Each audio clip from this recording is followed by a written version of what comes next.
Murder and wine. Des meurtres et du vin. Ou plutôt, Des meurtres et du café. Hello. hey. Oui, les chers auditeurs, auditrices, l'heure est grave. L'heure est dark. Et l'heure est surtout 13h29. Et entre deux... Un lundi. Un lundi.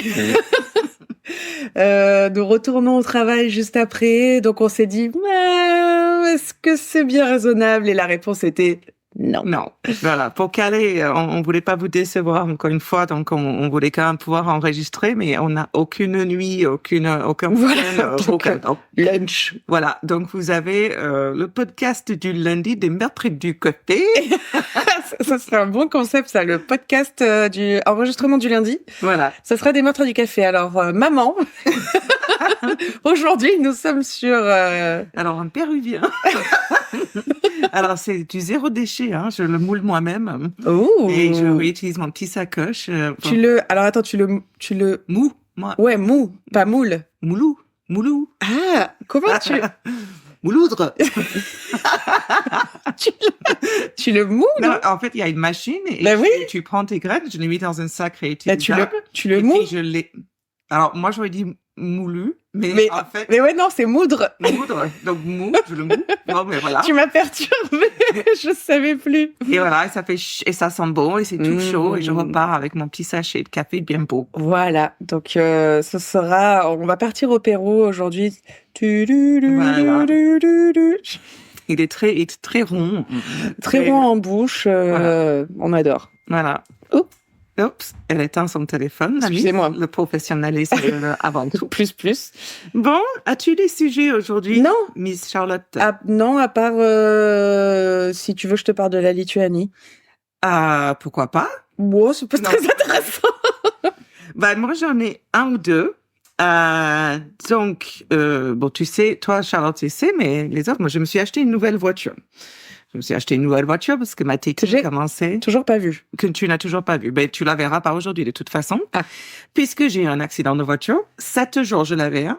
Ah, mais je savais pas que tu avais un accident. Oui, non, j'ai eu un accident de voiture. Alors, en fait, elle est beaucoup plus surélevée que l'ancienne voiture, chose que je voulais parce que avec un certain âge et la nuit, etc., je me sens plutôt en sécurité. Donc, la visibilité commence à être un peu, Et du coup, voilà. Et donc, en fait, je sortais, en plus, quand on était allé manger à un restaurant, et c'est un restaurant que j'aime pas me garer dans leur parking parce qu'à chaque fois, quand tu sors, t'as pas de visibilité. Des voitures sont garées en première voie et ensuite, dans les deux voies où il y a le trafic après, les voitures vont super vite, il y en a plein, etc.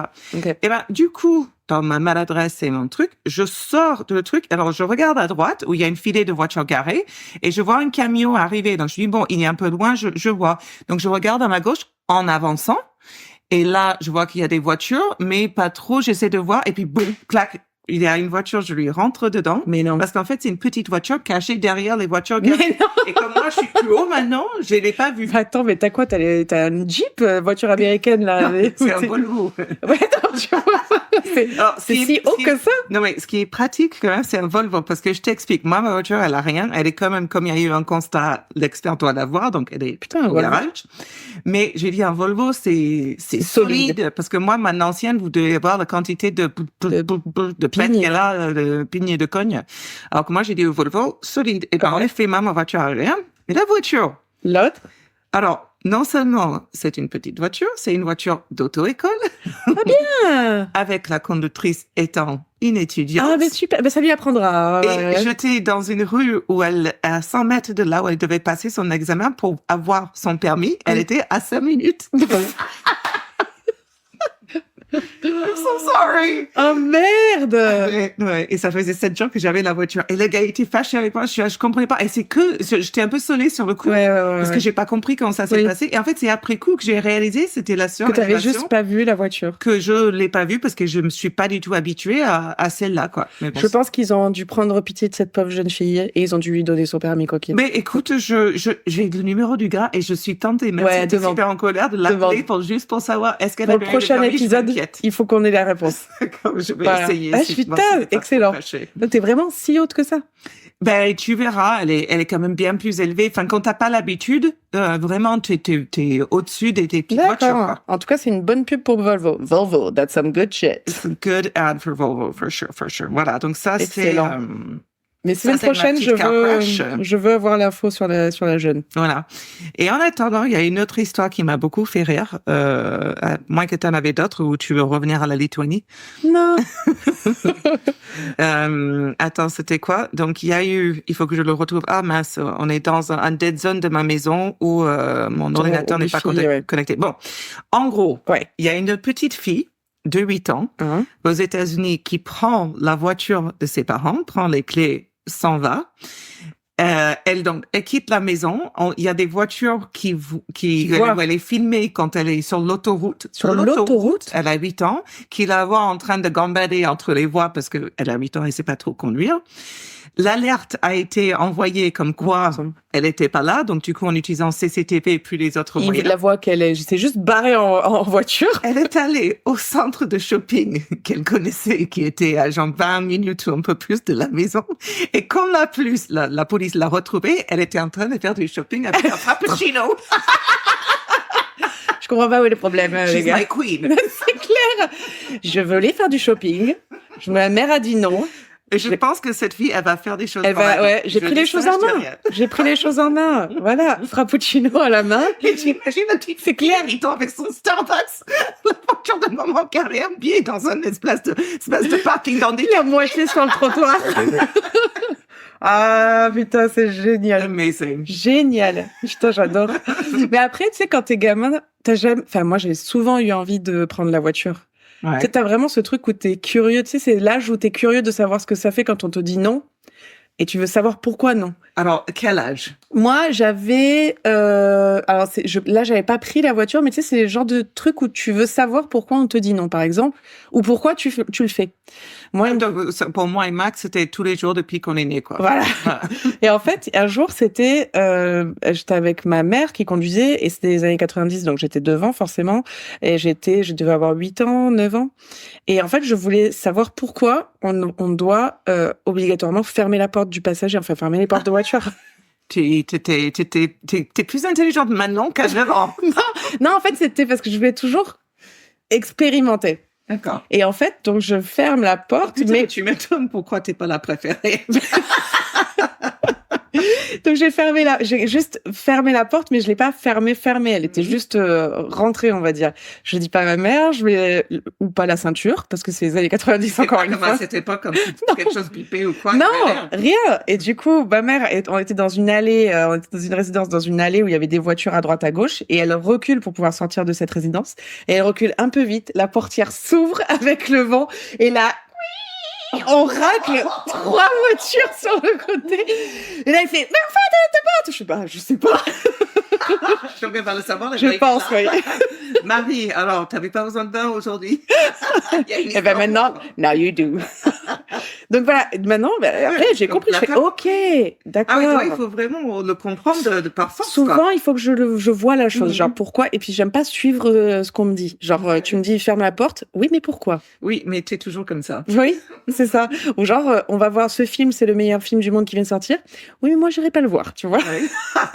Esprit de contradiction. J'avoue que tu es très esprit de contradiction. Ouais. Des fois, ça m'agace. Mais bon, Ça agace aussi celui qui partage ma vie, hein, je te le dis. je peux l'imaginer. Il fait, mais pourquoi tu dis non avant de ça? Pourquoi? Parce que... C'est comme ça. Mais moi, je pensais que tu avais plus de l'âge ado parce que je me souviens, je sais pas comment mon grand frère, alors quelqu'un lui a appris à conduire ou il s'est auto-appris, ce qui est fort possible, connaissant. Carrément possible. Et je me souviens que déjà à l'âge de 12, 13 ans, souvent mes parents, ils partaient, c'était à une époque où on laissait les enfants seuls à la maison. Aucun problème. Donc eux, ils partaient, s'ils devaient faire une course, en fait, ils étaient pas là pour 3 ou 4 heures, on ne savait pas où ils étaient, on pouvait pas les joindre. C'était pas grave. Fine. Bref. Et donc, Neil, pendant ce laps de temps, il prenait l'autre voiture, il partait.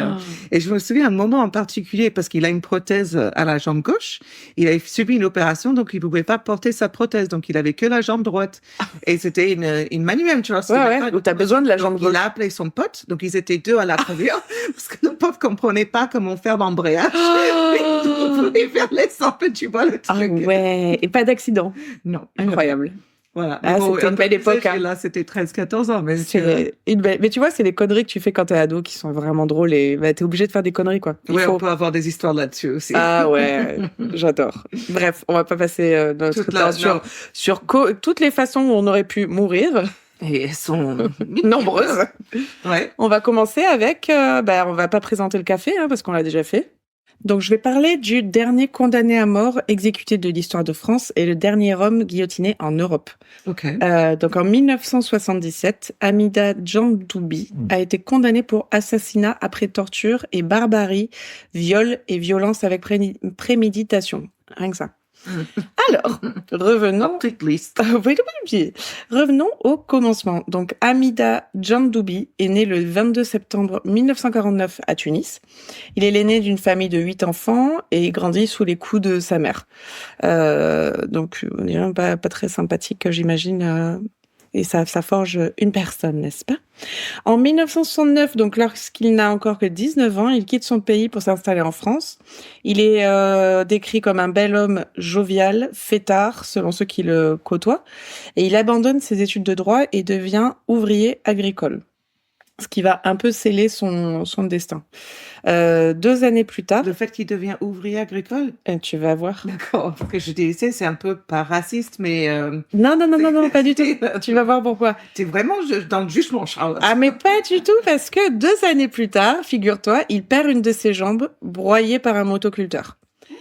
Et cet événement, en fait, ça va marquer sa vie. Broyé, ouais, quoi. mais c'est alors, j'ai pas regardé sur Google ce qu'était un motoculteur. J'imagine un truc qui doit broyer des jambes. Donc, j'imagine qu'il a dû se coincer et ça fait, tu sais, comme dans les cartoons, là. Ah ouais, non, mais pas... À mon avis, c'était pas du tout comme dans un cartoon. Hein, non, ça devait pas être drôle. Mais parce qu'après le cartoon, tu vois, le personnage... Il récupère sa jambe. Il va être très bien. Et là, donc, non, la jambe finito. Et cet événement va marquer sa vie. En fait, il passait d'une personne assez joviale, assez fêtard, assez bon esprit et tout, à un esprit plutôt de vengeance, en fait, suite à cet accident. Il estimait que lui n'était pas normal. Du coup, c'était pas une personne normale. Il en voulait à tout le monde. Et forcément, parce que, on prend tout dans notre gueule, il en voulait particulièrement aux femmes. Alors, à moins, always our fault. Voilà, à moins qu'une femme ait fait, attends, donne-moi ta jambe, je vais la mettre là, ça va être bien, tout va bien se passer. Mais en fait, parce qu'il avait tellement un passé de séducteur, je sais pas, il a été en colère contre les femmes parce que maintenant, pour lui, il n'était plus aussi séducteur. D'accord. Donc, il commence à montrer un visage acariâtre et violent et il souffre de douleurs fantômes. Donc, il prend de lourds médicaments qu'il mélange à l'alcool. Après, moi, je deviendrais alcoolique aussi. Hein. Ouais, je pense, honnêtement. Il est hospitalisé et là fait la connaissance d'Elisabeth Bousquet, qui est âgée de 18 ans. Donc Elisabeth devient sa compagne et tu te doutes, l'histoire de ce couple n'est pas glorieuse. Hamida la bat et la prostitue. En 1973, elle porte plainte contre lui pour proxénétisme, mais shocker, la procédure n'aboutit pas. Plus d'une année plus tard, donc là elle s'en va. Elisabeth le quitte, elle arrive à reprendre sa vie, etc. Mais plus d'une année plus tard, elle retombe sur Hamida et il doit lui dire comment tu vas, qu'est-ce que tu fais, nanana, viens à la maison, on va prendre un petit café. Donc il l'a conduit chez lui dans les beaux quartiers de Marseille où il vivait avec 2 jeunes filles mineures qui s'appelaient Annie et Amaria. Il va torturer Elisabeth pendant plus de 3 heures en présence de ces dernières. Selon l'acte d'accusation, ouvrez les guillemets, il l'a frappée à coups de bâton sur la tête, à coups de ceinture sur tout le corps. Il l'a brûlée avec des cigarettes, notamment au niveau des seins et du pubis. Il a introduit un bâton dans son sexe et dans son anus, l'obligeant ensuite à sucer le bâton. Il y a un truc avec ces mecs qui ont une colère et une haine des femmes de détruire les parties génitales, les seins et le sexe. Je sais pas. Ce serait super intéressant de savoir exactement la psychologie derrière tout ça. Après, les mecs qui sont pas des tueurs sont obsédés des seins et des sexes, donc les tueurs sont obsédés mais d'une autre manière. D'une manière un peu plus différente. Comme je suis psychologue. Ah, c'est incroyable. Donc quand elle réclamait à boire, il urinait dans un verre et lui faisait absorber le contenu. Ensuite, il a envoyé... C'est une manière de le dire, il faisait absorber le contenu. Oui. OK. Voilà. Il a envoyé Annie, donc une des mineures, chercher dans sa voiture un bidon d'essence.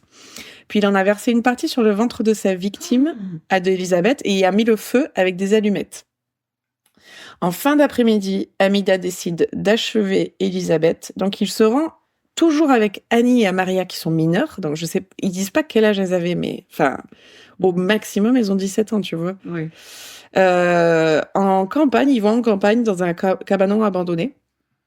Amaria passe un foulard autour du cou d'Elisabeth.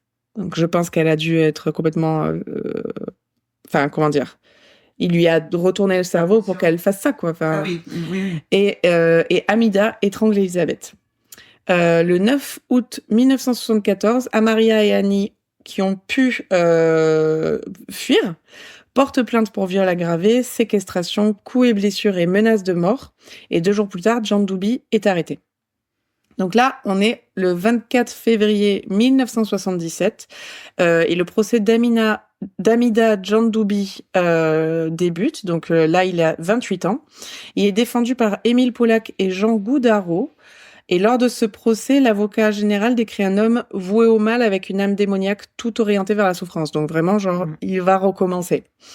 Ses avocats, eux, axent la défense sur son handicap.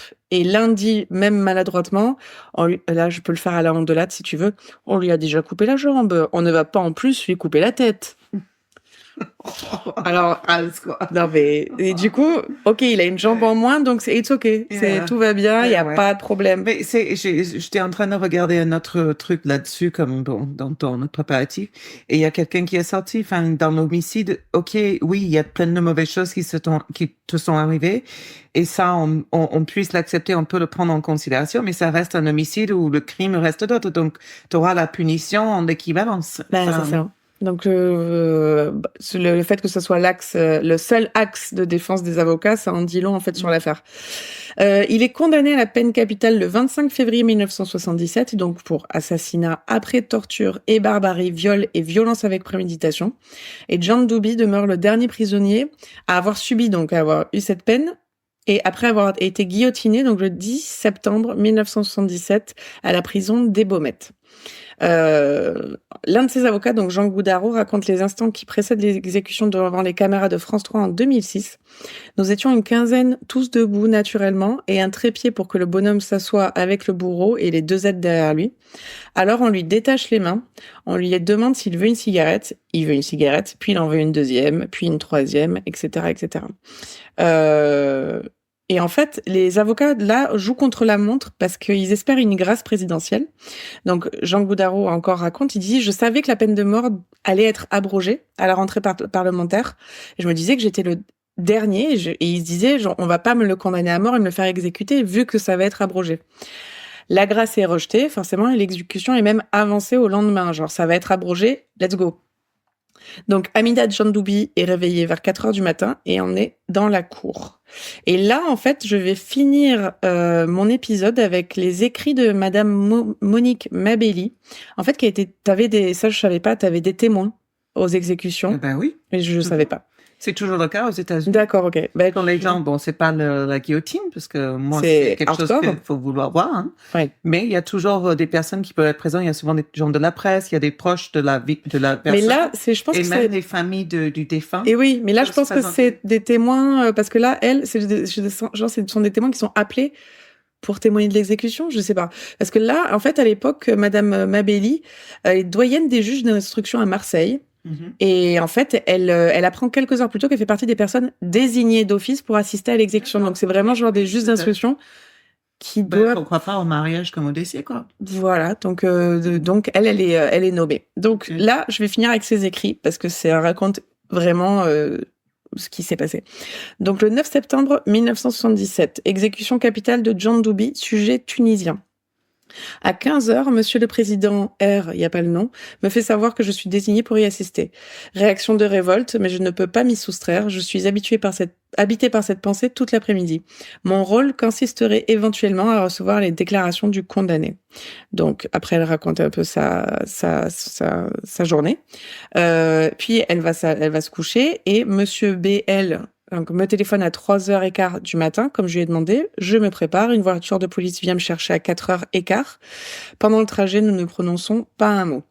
Arrivé au Beaumet, tout le monde est là. L'avocat général arrive le dernier. Le cortège se forme, une vingtaine ou une trentaine de gardiens. Les personnalités, elle met entre guillemets. Tout le long du parcours, des couvertures brunes sont étalées sur le sol pour étouffer le bruit des pas. Et en fait, ça, je me demande pourquoi. Est-ce que c'est pour les autres condamnés? Les autres condamnés qui Ouais. n'entendent pas ce qui se passe. C'est ça. Sur le parcours, à 3 endroits, une table portant une cuvette pleine d'eau et une serviette éponge. On ouvre la porte de la cellule. J'entends dire que le condamné sommeillait mais ne dormait pas. On le prépare. C'est assez long car il a une jambe artificielle et il faut la lui placer. Nous attendons, personne ne parle. Ce silence et la docilité apparente du condamné soulagent, je crois, les assistants. On n'aurait pas aimé entendre des cris ou des protestations. Le cortège se reforme et nous refaisons le chemin en sens inverse. Les couvertures à terre sont un peu déplacées et la tension est moins grande à éviter le bruit des pas. Le cortège s'arrête auprès d'une des tables. On assied le condamné sur une chaise. Il a les mains entravées derrière le dos par des menottes. Un gardien lui donne une cigarette à bout filtrant. Il commence à fumer sans dire un mot. Il est jeune, les cheveux très noirs, bien coiffés. Le visage est assez beau, des traits réguliers, mais le teint livide et des cernes sous ses yeux. Il n'a rien d'un débile ni d'une brute, c'est plutôt un beau garçon. Il fume et se plaint tout de suite que ses menottes sont trop serrées. Un gardien s'approche et tente de les desserrer, il se plaint encore. À ce moment, je vois entre les mains du bourreau qui se tient derrière lui, flanqué de ses deux aides, une cordelette. Donc pendant un instant, il est question de remplacer les menottes par la cordelette, mais on se contente de lui enlever les menottes et le bourreau a ce mot horrible et tragique. Vous voyez, vous êtes libre. Ça donne un frisson. Il fume sa cigarette qui est presque terminée et on lui en donne une autre. Il a les mains libres et fume lentement. C'est à ce moment que je vois qu'il commence vraiment à réaliser que c'est fini, qu'il ne peut plus échapper et c'est là que sa vie, que les instants qui lui restent à vivre dureront tant que durera cette cigarette. Donc là, elle part, donc la deuxième cigarette est terminée. Il s'est déjà passé un quart d'heure. Donc un gardien, un jeune et amical s'approche avec une bouteille de rhum et il demande s'il veut boire un verre de rhum. Ce à quoi il répond oui. Et c'est à ce moment qu'il... Même la bouteille. Ah ouais, s'il vous plaît. Et là, il a compris que sa vie s'arrêterait quand il aurait fini de boire. Donc là, elle dit, c'est à ce moment que les sentiments commencent à s'entremêler. Cet homme va mourir, il est lucide, il sait qu'il ne peut rien faire d'autre que de retarder la fin de quelques minutes. Et ça devient presque comme un caprice d'enfant qui use tous les moyens pour retarder l'heure d'aller au lit. Un enfant qui sait qu'on aura quelque complaisance pour lui et qui en use. Le condamné continue à boire son verre, lentement, par petites gorgées. Il appelle l'imam qui s'approche et lui parle en arabe. Il répond quelques mots en arabe. Le verre est presque terminé. Dernière tentative, il demande une autre cigarette, une gauloise ou une gitane, car il n'aime pas celle qu'on lui a donnée. Cette demande est faite calmement, presque avec dignité, mais le bourreau qui commence à s'impatienter s'interpose. On a déjà été très bienveillant avec lui, très humain, maintenant il faut en finir. À son tour, l'avocat général intervient pour refuser cette cigarette. Donc là, il s'écoule 20 minutes quand même, depuis qu'il est assis sur la chaise.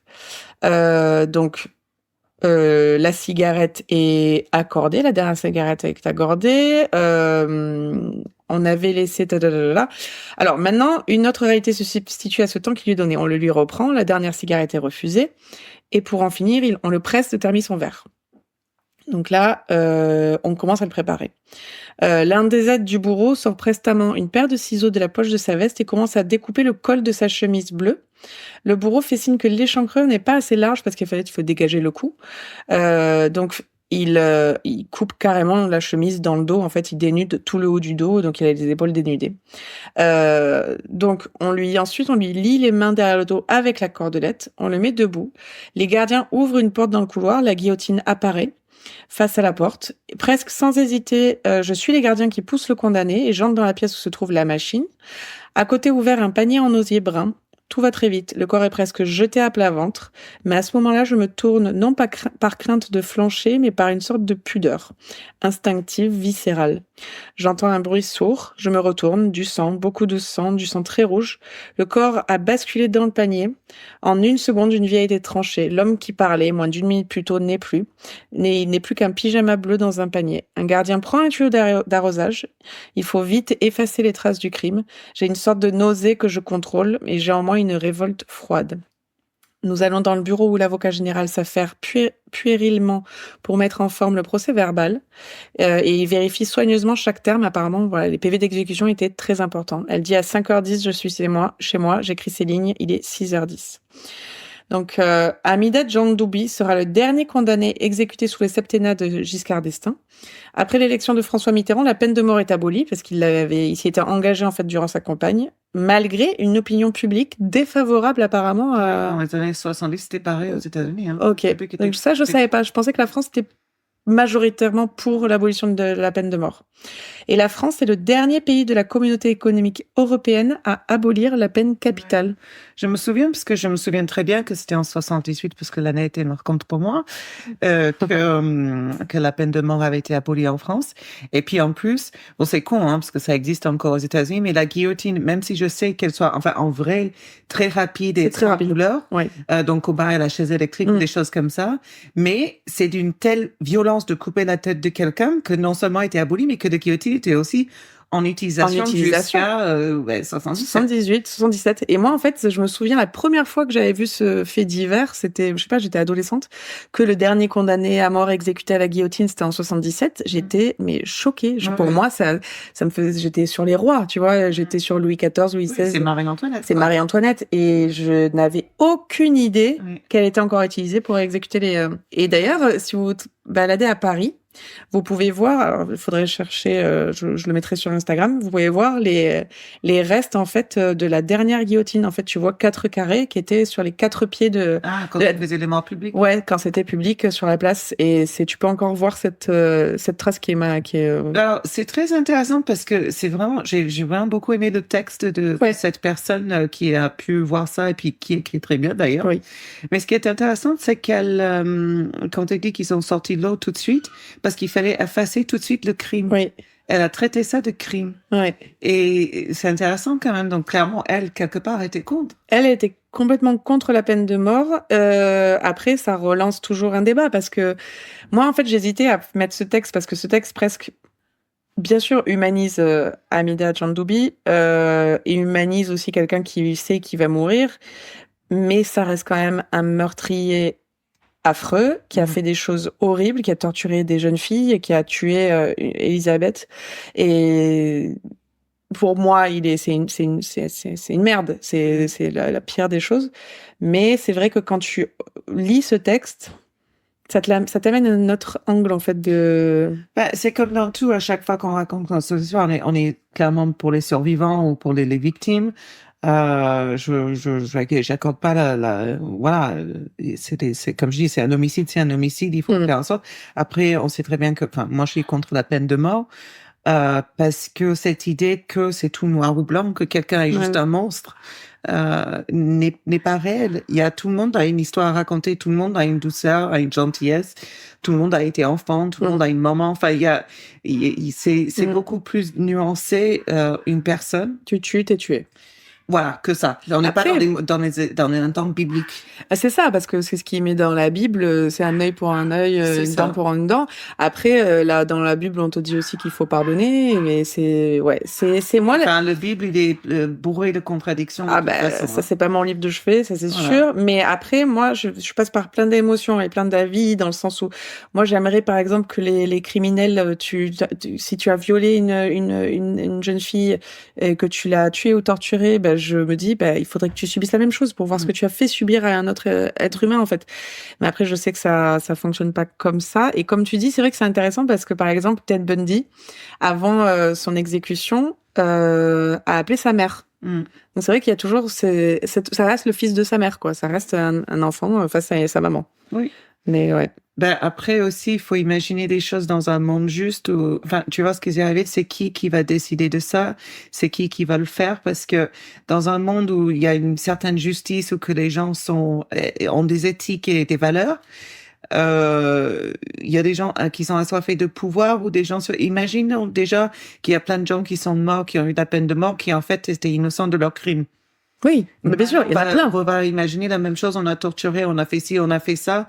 Enfin, on peut pas, quoi. On peut pas se permettre ça en tant qu'être humain. Non, et puis on le voit. C'est un chemin que si on la traverse, tu reviens pas en arrière, tu vois. Et puis tu le vois le nombre alors il y en a, on sait très bien que c'est ça, hein, mais le nombre de condamnés qui sont libérés, bon, souvent malheureusement des personnes de couleur, parce que on vit quand même dans un monde très raciste. C'est ça. Mais imagine s'ils avaient été condamnés à mort, enfin s'ils avaient été exécutés. Il y en a plein qui ont été exécutés et qu'on s'est rendu compte qu'il était d'ailleurs le plus jeune condamné à mort des États-Unis. Le petit jeune gamin. Le petit black, c'est affreux. Bref. Ouais. Donc c'est une grande discussion et je me suis dit que c'était intéressant de parler du dernier guillotiné de France. Ouais, non mais c'était une super histoire. Pour une petite courte l'histoire du lundi. Des meurtres et du café. Des meurtres et du café. Et on sera de retour la prochaine fois avec une bonne bouteille. Oui, et le permis ou pas de cette jeune fille. Oui, peut-être. Je vais voir si j'ai le courage d'appeler. Votez. Est-ce que vous aimeriez que Sarah appelle? Moi, oui. Bref, alors, bonne journée, bonne soirée, bonne semaine, bon week-end. Et à la semaine prochaine. Bon. Ciao. Bye. Si t'aimais ça, like and subscribe.